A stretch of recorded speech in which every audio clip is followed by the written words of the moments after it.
All right, this is one of my favorite special exercises for the deadlift. It's one that, again, takes a little bit of a setup with bands. If you don't have a band platform setup like we do, you can easily use heavy dumbbells. It would work just the same. But really important that we'll talk our actual band setup here to begin with.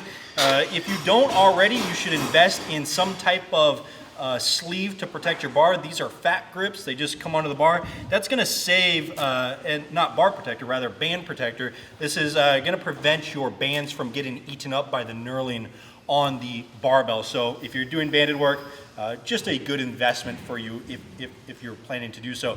This exercise is the concentric tempo banded deadlift. Now it's a kind of a mouthful.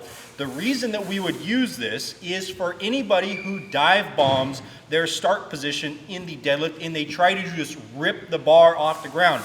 There are some successful deadlifters who can do that, but the majority of people are not those few individuals. The majority of people dive bomb their deadlift setups to get a little bit of initial power or inertia off of the floor, and they try and use momentum to carry themselves throughout the range of motion. What we find is individuals end up out of position more often than not, and just because they built up a ton of speed from the floor, they end up so far out of position that they're not strong enough to overcome that. So this is one of those exercises that we use for those individuals or anybody who struggles to maintain any type of a start position. So if you're someone who routinely pulls with a round back or a flexed spine in a deadlift, this is an awesome drill to help correct that while still getting an appreciable training stimulus. So it is a strength builder and it is a technique builder. It's not so much of an hypertrophy type exercise, but it's really positional improvements and strength development.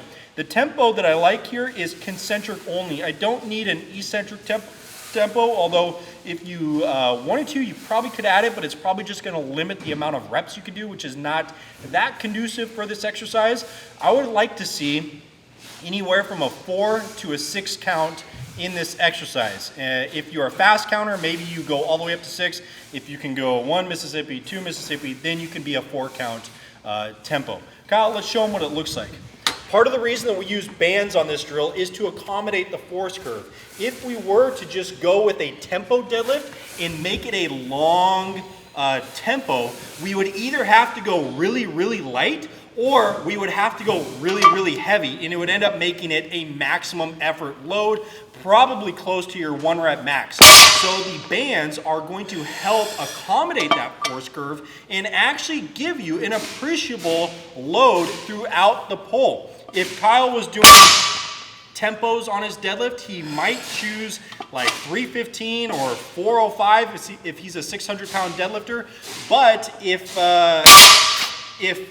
that wasn't an option because it's too light, or if you wanted to do more reps, we would use bands in that situation. We find that bands help individuals slow down because it's consistently adding weight against them through the lift. That doesn't mean we're trying to make slow lifters. We're just trying to improve their positions. This is an exercise that I would use as a main variation or a supplemental variation on another day. Now, if you want to measure your band tension, we usually recommend somewhere in the 80 to 100 pound range.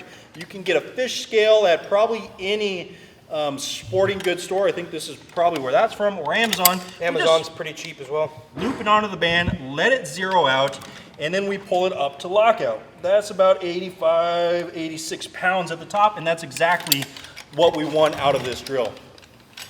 Keep in mind your different setup. Platforms are also quite a bit different. If you're using dumbbells, where those dumbbells place are slightly different. I have a single band out here. This is just a quadded or doubled up micro mini, and you can see there it produces quite a bit of tension. If this was a single band, there would be no tension off the floor. So be aware of that. We want consistent tension all the way through. Obviously, because it is a band, there's gonna be more tension as it goes up, but we don't want the tension to kick in at the knees. Especially with bands, because it's pulling down so hard. Make sure your tempo, like all tempo work, is a consistent speed all the way up, not fast off the floor and then finishing the half of your lift in the other 3 seconds. And we're probably doing anywhere from 2 to 4 sets with this exercise. and not for high reps, because the higher reps we go with this, we're just going to sacrifice load. And for this exercise to be effective, it needs to be challenging. It can't just be a lightweight, practice your movements type of a drill. It needs to be really challenging and heavy. For demonstration purposes, we only kept a plate on there for Kyle, but in a normal training situation, he'd probably go 80 to 100 pounds of bands and probably 3 or 4 plates on the bar if he was doing lower reps. If he's doing lighter reps, we'd probably look at the 4-ish rep range, no more than 4 reps for your tempo work.